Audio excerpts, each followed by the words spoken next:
الحمد لله الذي أرسل رسوله بالهدى ودين الحق ليظهره على الدين كله وكفى بالله شهيدا وأشهد أن لا إله إلا الله إيمانا به وتوحيدا وأشهد أن محمدا عبده ورسوله صلى الله عليه وسلم تسليما مزيدا. أما بعد، السلام عليكم ورحمة الله وبركاته. بإذن الله سبحانه و تعالی این حلقه 61 از آموزش توحید است و ان شاء الله سبحانه و تعالی در این حلقه یک چند مسائلی دیگری را که تعلق به توحید ربوبیت دارد بیان خواهیم کرد. بارک الله فیکم. برادران و خواهران عزیزم، آیا کلمه رب به مخلوق استفاده کردنش جایز است یا نیست؟ یعنی بغیر از الله به انسانها کلمه رب را استفاده کردن جایز است یا نیست؟ علما میگویند این صفت ربوبیت اگر به انسان استفاده کرده شود به قید مقید استفاده کرده می شود. بمانند این که در زبان عربی میگند فلان رب الدار، یک انسان ربی دار است. ربی چی است؟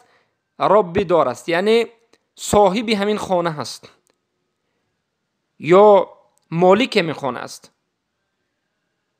اگر گویند که فلان رب فلان، یعنی معناش این است که یک انسان سید و مربی و یعنی بگویم تربیت کننده، یک معلم و مصلح یک انسان دیگر است.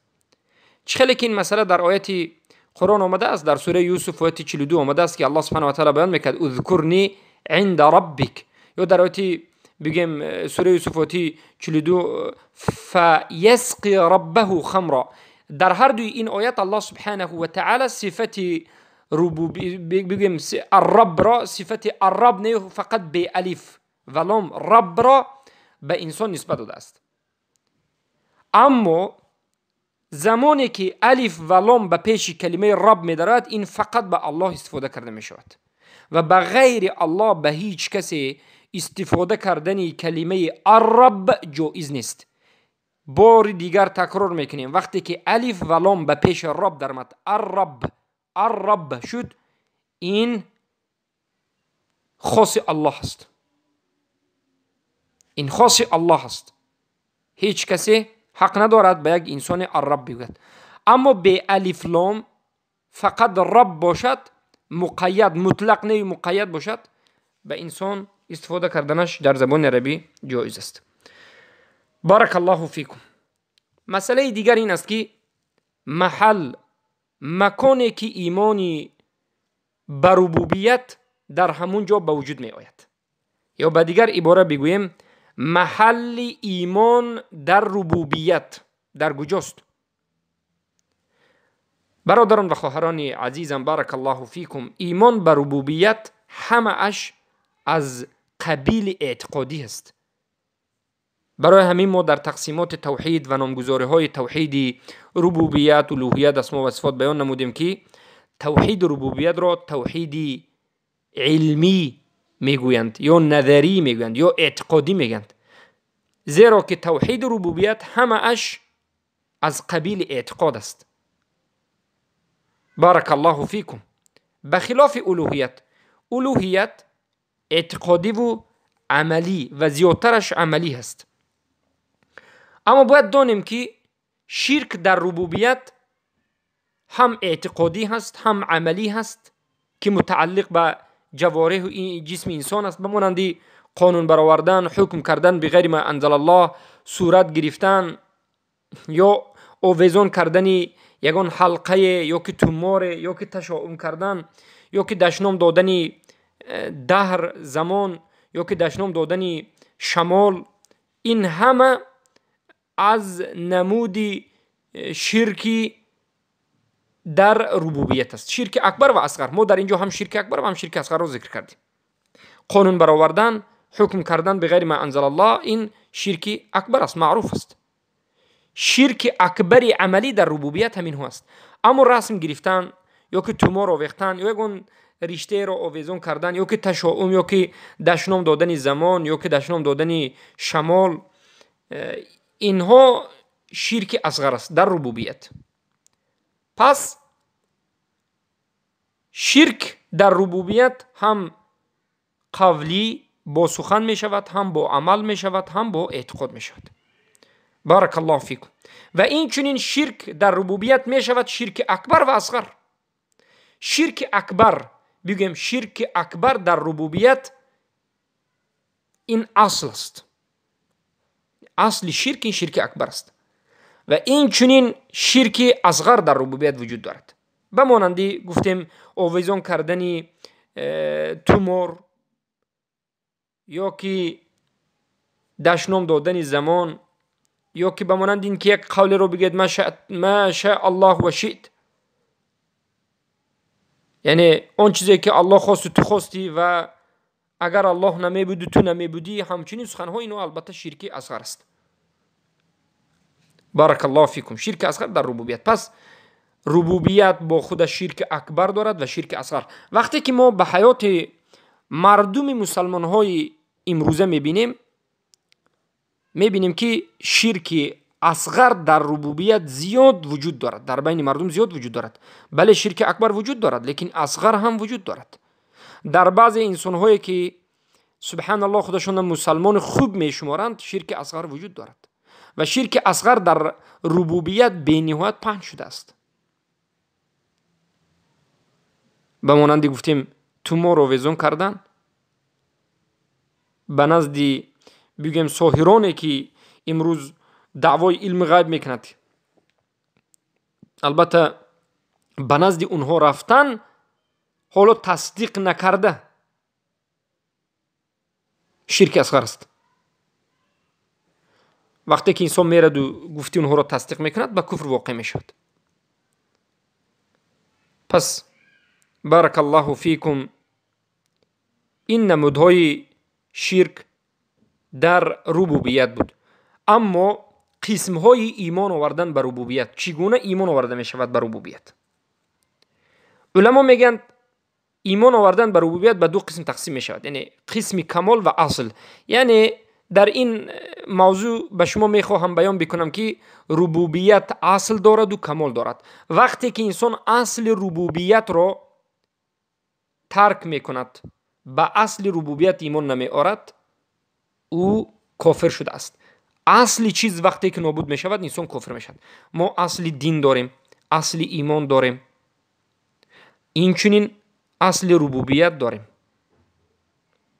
اصل ربوبیت همین رکنهای ربوبیت که ما به شما بیان کردیم، هفتگانه رکنش: ایمان به وجود الله، به کمال حیاتش و قیومیتش، ایمان به توحید افعال الله، ایمان به توحید اسما و صفات الله، ایمان به توحید حکم و امر الله، ایمان به توحید قضاء و قدر الله، ایمان به ارسال کردن رسولان، به توحید ربوبیت ارسال کردن رسولان، ایمان به دوباره زنده شدن. این همه از رکنهای توحید ربوبیت است که باید ایمان بیاریم. این اصل است. اما بعضی از عملها هست به مانند کمالات ایمان. وقتی که انسان در کمالات به کفر و شرک واقع می شود، انسان کفر نمی شود. به مانند گناه ها، به مانند شرک های اصغر در ربوبیت که انسان را کفر نمی کند. پس ربوبیت کمال دارد و اصل دارد. وقتی که انسان اصل ربوبیت را ترک میکند کفر می شود. وقتی که کمالش را ترک میکند کفر نمی شود، بلکه ایمانش به نسبت ضعیف می شود. بارک الله فیکم. پس باید شما بدانید که در توحید ربوبیت، در ربوبیت انسان ها به یک چند نمود شرک واقع شدند، یا به عباره دیگر بگیم واقع شده ها در شرک در ربوبیت، طائفه هایی که در ربوبیت مشرک شدند. اولین طائفه این کسانی هستند که ربوبیت الله عز و جل را انکار کردند در ظاهرا، نه باطنا، بمانند فرعون لعنت الله علیه. فرعون کسی بود که ظاهرا ربوبیت الله را انکار کرده بود، یعنی خالق، رازق، مالک، تمام ربوبیت الله را انکار کرده بود، اما ظاهرا بود. باطنا دروناً میدانست که الله وجود دارد و میدانست که او یک انسان است، چخیلی که الله سبحانه و تعالی در سوره نمل آیت 14 ذکر میکند و جحدوا بها و استيقنتها انفسهم ظلما و علوا فانظر کیف کان عاقبة المفسدین. حتی موسی علیه السلام به فرعون میگن در سوره اسراء آیت 102 آمده است، قال، کی گفت موسی، لقد علمت ما انزل هؤلاء الا رب السماوات والارض. ای فرعون، به تحقیق تو دانستی که اون چیزها رو نازل نکرد مگرم رب آسمان ها و زمین. اینو حتی دلالت میکند که فرعون باطنا میدانست که او یک انسان است و الله وجود دارد، اما با وجود همین از سبب کبر و غرور ظاهرا ربوبیت رو انکار میکرد. سبحان الله. پس بودند کسانی که ربوبیت الله را انکار کردند. و این چنین هست قسم های انسان هایی که ربوبیت الله سبحانه و تعالی را انکار نمی کند، اما در ربوبیت الله به شرک واقع می شود. اینها طائفه های بینوایت گوناگون است، بمانند فلاسف ها، بمانند مجوس ها، بمانند قدریه ها، بمانند قانونبرار قانونی ها، بمانند ستاره شناس ها، بمانند صوفی های غلات. اینها ربوبیت الله را انکار نمی کند، میگوید که الله وجود دارد، اما در ربوبیت به شرک واقع می شود. پس اولین طائفه که در ربوبیت به شرک واقع شده است، این انکار ربوبیت کرده است. اینها کسانی هست که به مانند فرعون یا حتی به مانند بعضی از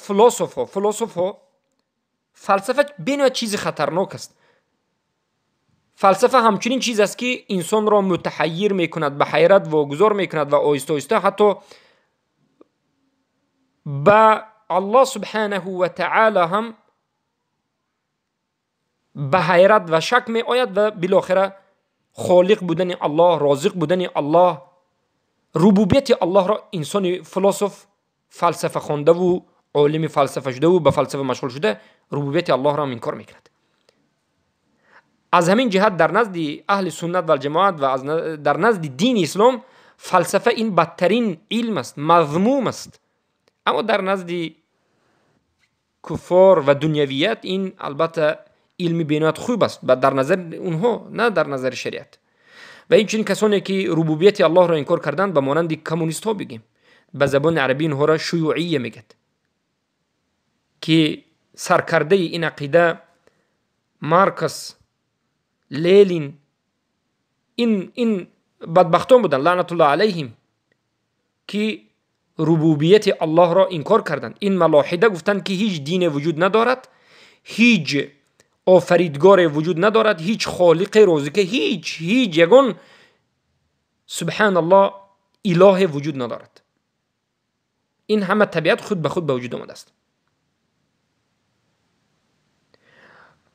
ما باید بدانیم که اغلب این کسایی که وجود الله را انکار میکند ظاهرا است، باطنا او میداند که الله وجود دارد، اما سرکشی میکند، کبر میکند، بمانند فرعون که ما بیان کردیم. لیکن هست طائفه هایی که وجود الله سبحانه و تعالی را از سبب جهل یا از سبب شک یا از سبب حیرت انکار میکند، نه از سبب کبر، نه از سبب قصدن. بمانند بعضی از مردم عامی کمونیست، بگیم شیوعی، مردم عام فلاسفه همچنین شدنش ممکن است. اما اغلبیت همین است که اگر به ظاهر الله یا که یک معبود را یا اله را انکار بکند، باطنا اقرار میکند که البته الله وجود دارد. دومین طایفه کسانی هستند که به ربوبیت الله ایمان میآورند، میگویند که الله وجود دارد، الله خالق است و رازق است، لیکن در همین ربوبیت الله به شرک واقع میشوند. امروز بسیاری کسانی که خودشان را از امت اسلام میدانند ما مسلمان میگند. وقتی که میپرسید که دلیل مسلمان بودن تو چیست، از کدام به کدام حجت تو خود را مسلمان میگویی، میگوید که من ایمان به الله دارم که الله خالق است و رازق است. اما از یک طرف میبینید که به الله سبحان الله یک مخلوق را مانند میکند یا شریک میکند. شریک در ربوبیت، صفتهای ربوبیت خاص الله سبحانه و تعالی که مستحق فقط الله است، بغیر از الله این صفتها را دادن جایز نیست. میبینی که بغیر الله میدهد. بمانند صوفی های غلات، بمانند رافضه ها و صوفی ها، این مشرکین صفتهای خاص ربوبیت الله را به امامهایشان، به اولیاهایشان، به پیشوایشان میدهند. صوفی ها صفتهای خاص الله را به اولیا یا که به رسول ها، به خصوص به اولیایشان میدهند. بمانند کدام صفتهای خاص الله؟ بمانند صفتی خاص الله که غیب دانستن علم غیب است. این صفت خاص الله است که هیچ کسی این صفت را ندارد. و عنده علم الساعه، یگانه کسی که روز قیامت را کشف شدنش را میداند الله است. ولا يعلم الغیب الا الله، و غیب را هیچ کسی نمیداند بجز الله. و عنده مفاتيح الغیب لا يعلمها الا هو، و در نزد الله هست این کلید غیب در نزد الله هست و هیچ کسی بجز او نمیداند. اینو اتو دلالت میکند که غیب این صفت خاص الله است. اما صوفی ها و رافضه ها میگن که امام های ما غیب را میداند یا که اولیاء ها میداند. والعیاذ بالله، این صفت خاص الله را بغیر الله داد. یا که دومین صفت خاص الله بمانند النفع و الضر، فایده رسانیدن و ضرر رسانیدن. صوفی های غلط اعتقاد دارند که اولیاهایشان یا که پیامبر صلی الله علیه و سلم یا قبر پیامبران، اینها بعد از مردن هم یا در حالت زنده یا در حالت مرده بودن هم نفع و ضر دارند، یعنی صفتهای الله خاص الله را دارند. سبحان الله. این چنین رافضه هم چنین است. رافضه هم چنین اعتقاد دارد که امام های وفات کرده شون بعد از وفات هم فایده و ضرر رسانیده میتواند و قادر به همه چیز است. بلکه حتی صوفی ها و رافضه ها گفتند که جنت و نار، جنت و دوزخ و مرانیدن و زنده کردن در دست امام ها و اولیاء ما هست. رافضه و صوفی به یگان مبالغه ما میگیم. شما نظر کنید به کتاب های اونها، وقتی که نظر میکنید از این هم بدترش رو میابید. سخن رافضه ها و سخن صوفی های غلات به مانند سخن نصارا هست. به مانند سخن نصارا از اهل کتاب است که در حق عیسی گفتند. نصارا هم عیسی پیامبرشون را گفتند که این مثل والعیاذ بالله الله است و صفاتهای خاص الله را به عیسی دادند. از همین جهت مشرک در ربوبیت شدند. و این چنین مجوس ها، این چنین قدریه ها که با همراهی الله یک خالق دیگری را اثبات کردند، گفتند الله هم خلق میکند و ما هم خلق میکنیم. یا که این چنین کسانی که ایمان بر ربوبیت الله آوردند و مشرک در ربوبیت شدند، به مانند قانونبرارها، به مانند مشرک الحکم، کسانی که در حکم مشرک شدند، در قانون برآوری مشرک شدند، به مانند امروزه بسیاری از مسلمان هایی که میگن که ما مسلمانیم، به نمودهای توحید ایمان آوردیم، اما حکم غیر الله را میخواهند که تطبیق شود. برای تطبیق حکم غیر الله حرکت میکنند، یا که حکم میبرارند یا که قانون میبرارند یا در پارلمنت ها میشینند اینها یا که بگویم کسانی که موقتا حکم غیر الله را باید تطبیق کرده شد میگن. اینها را قانونی ها گفته میشد یا که قانون برارها. اینها گرچنده که ایمان بر ربوبیت آوردیم گفتند و اعلان کردند، اینها به جزء از جزئیات ربوبیت ایمان آوردند، اما به قسم دیگرش مشرک شدند و کافر شدند. سبحان الله. یا که ساحرها، بسیار ساحرها و فالبینا و جادوگرها را میبینید که میگن که الحمدلله ما مسلمانیم، الله خالق است، الله رازق است، ما مسلمانیم، نماز میخونیم، قرآن میخونیم، اما مشرک است از جانب این که میگوید که من علم غیب را میدانم. ما گفتیم هر کسی که دعوای علم غیب کند اون مشرک است. پس برادران و خواهران عزیز، این چنین گفتیم هستند کسانی که میبینید که میگویند دعوا دارند که ایمان بر ربوبیت آوردند، اما مشرک در ربوبیتند، از قسمهای ربوبیت مشرک شدند. امروز ما وقتی که این چنین مشرک ها را مشرک میگیم همه ناراحت میشود. وقتی که یک جادوگر، یک فالبین، یک ساحر را میگید که مشرکی، میگن که تو تکفیری شدی، تو خوارج شدی. ما میگیم چرا؟ میگد که تو یک مسلمان را که خودش رو من مسلمانم گفته ایستاده است، نماز خوانده ایستاده است، تو مشرک گفتی. والعیاذ بالله. ما میگیم ممکن است که یک انسان خودش رو مسلمان گوید، ممکن است که قرآن خواند، اما مشرک در ربوبیت شود. وقتی که دعوای علم غیب کرد و گفت که من غیب را میدانم، این مشرک است و این حکم الله و رسول است. هر کسی که این نمود مشرک را دیده و دانسته مشرک نگید، خودش مشرک است. و هر کسی که انسان موحدینه که این چنین انسان را مشرک میگید، خوارج بگید، او به یک خطر بزرگ گرفتار شده است. ما میگیم که غلات صوفی ها که اولیا پرستند و قبر پرستند و استغاثه به مرده ها را جایز میدانند، اینها مشرکند. صوفی ها، طرفداران صوفی میگن که شما متشدد شدید، شما خوارجید، چرا که شما مسلمان ها را تکفیر میکنید. والله بالله تالله، مسلمان را تکفیر کردن را ما حرام میدانیم. مسلمان را تکفیر کردن را الله و رسولش حرام کرده است، اما الله و رسول گفته است و من یدعو مع الله الها آخر لا برهان له به فانما حسابه عند ربه انه لا یفلح الكافرون. هر کسی که بجز الله یک اله دیگری را عبادت میکند در حالتی که به این عملش حجت، دلیل، برهانی از جانب الله ندارد، و الله البته کافران را هدایت نمیکند. الله خودش اینها را کافر گفته ایستاده است، الله خودش مشرک گفته ایستاده است. ما وقتی که رافضه را مشرک میگیم، بعضی ها میگن که شما سختگیری کردید. قسم به الله این دین الله است. مشرک را وقتی که دیدی و مشرک نگفتی، مشرک میشوی. هر کسی که این نمودی مشرک ها را مشرک نگوید، خودش به خطر بزرگ افتاده است. وقتی که قانون برارها را، وقتی که اراده کنندگان حکم غیر الله را، لیبرالی دنیوی از علمانی و دموکراتی که خودشان را مسلمان میگند و برای تحقیق تطبیق این حکم های غیر الله حرکت میکنند، ما وقتی که اینها را مشرک است میگوییم، مشرک در حکم، مشرک در تحاکم، مشرک در قانون براریش دست میگیم و تشریع، میگن شما متشددید. قسم به الله این سخن شما طعنه به الله و رسول و دینش است، برای اینکه این حکم الله و رسول است که شما نمیخواهید اقرار میکنید.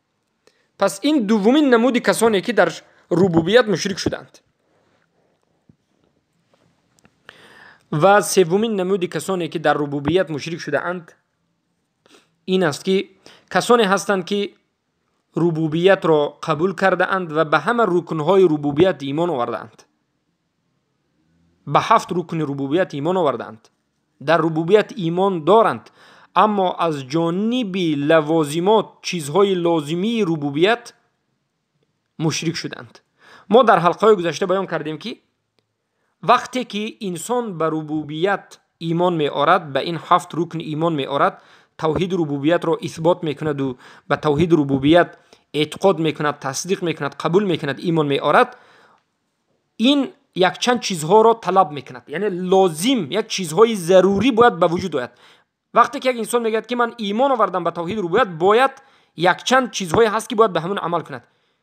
یکم به توحید الوهیت عمل کند، دوم به موالات عمل کند، موالات الله، موالات دوستان الله، موالات اولیای الله، و موالات و معادات داشته باشند، یعنی الولا و البرا داشته باشد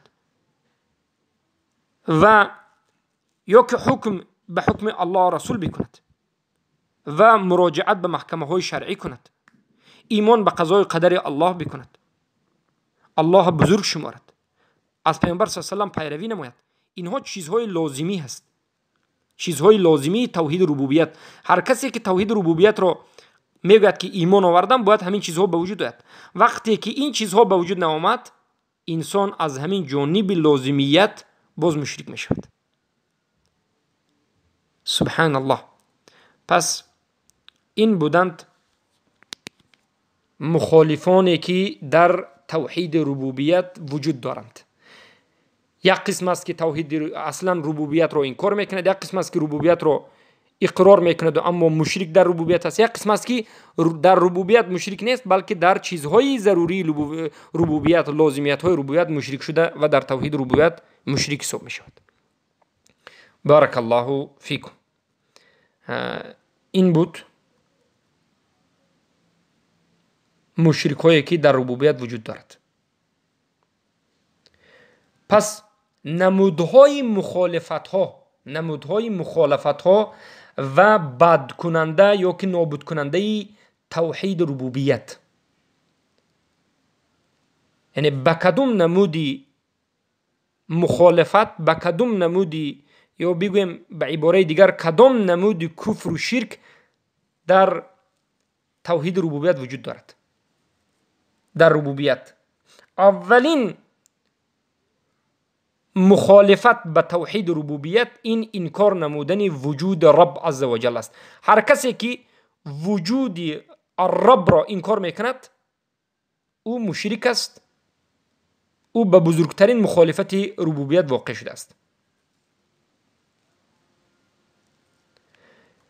دومین نمود مخالفت در باب توحید ربوبیت انکار کردن ربوبیت الله بمانند چی؟ بمانند یعنی انکار کردن خالق بودن الله، رازق بودن الله، انکار کردن فعلهای الله، افعال الله، که این در فرقه های باطل دیده می شود.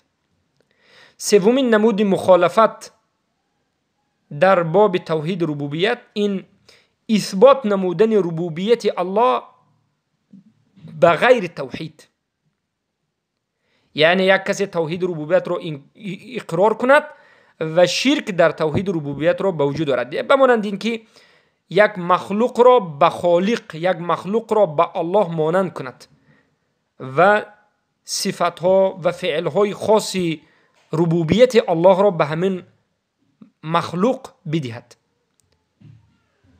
از ربوبیت الله، از یعنی خصوصیت الله، اون صفتهایی که هست به مخلوق دهد. در این حالت مشرک شده است، به مخالفت بزرگ افتاده است. و چهارمین مخالفت توحید ربوبیت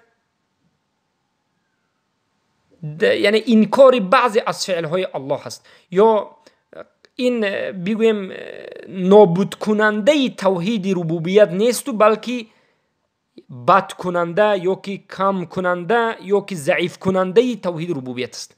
این شرک اصغر است. بمانند دشنام دادن دهر زمان، یا دشنام دادن شمال، باد، شمالی که هست شمال سخت شود بعضی ها دشنام میتن شمال، اعوذ بالله. اینم شرک اصغر در توحید ربوبیت است. شرک اصغر در ربوبیت است. این مخالفت به توحید ربوبیت است.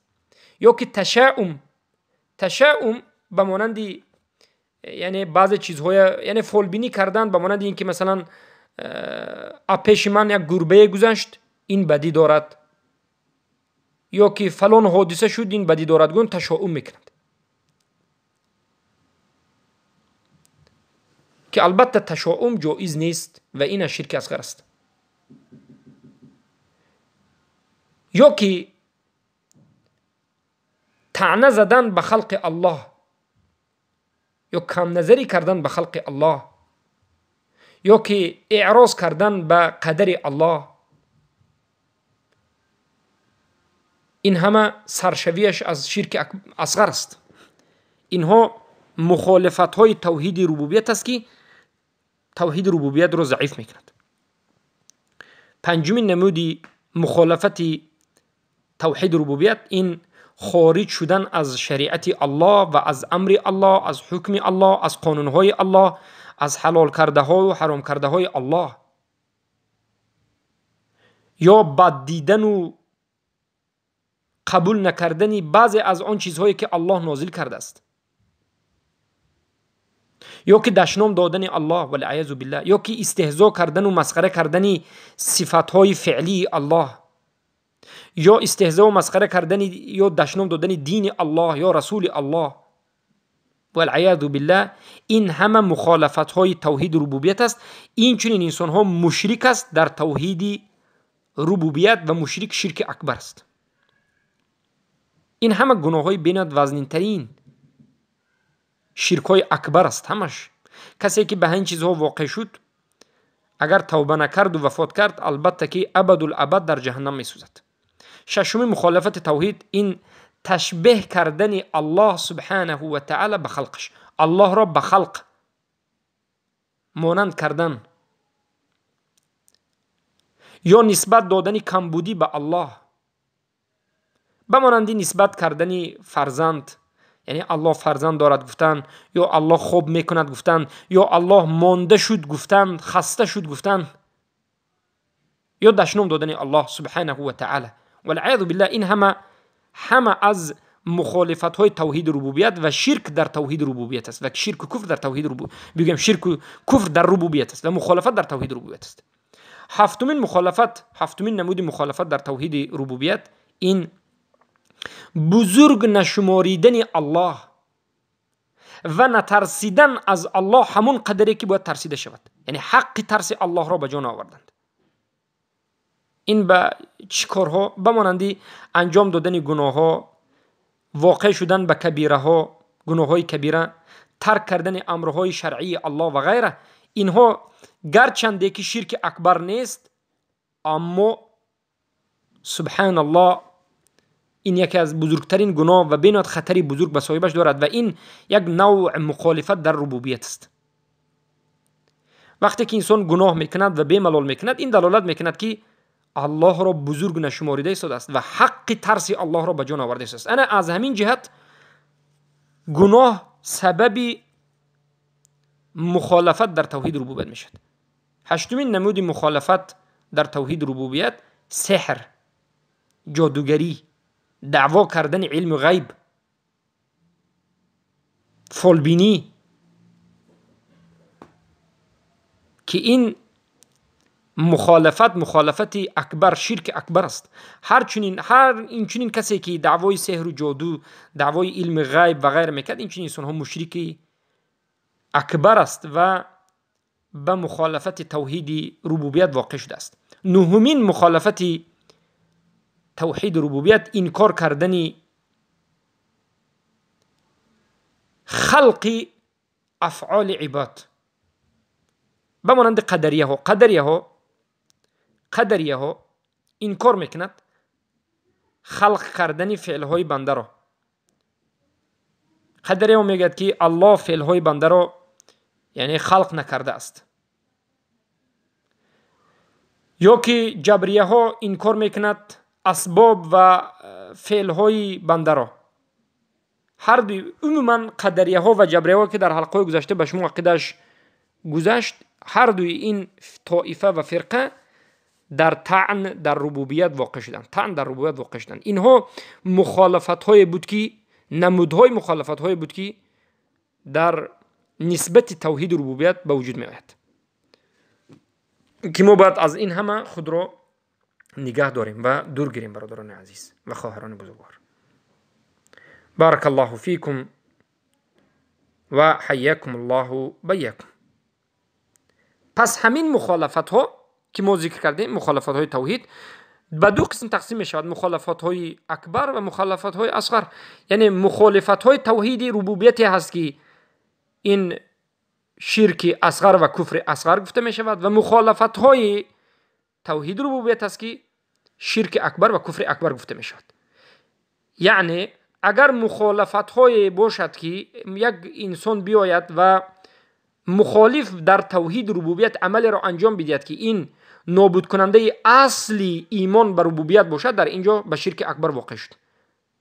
اگر به فرعیات ربوبیت واقع شود، در اینجا به شرک اصغر واقع می شود. بارک الله فیکم و حیاکم الله بیاکم. با همین این حلقه را به پایان میرسانیم و باذن الله در حلقه های آینده به شما دیگر مسائل را بیان خواهیم کرد. السلام علیکم و رحمت الله و برکاته.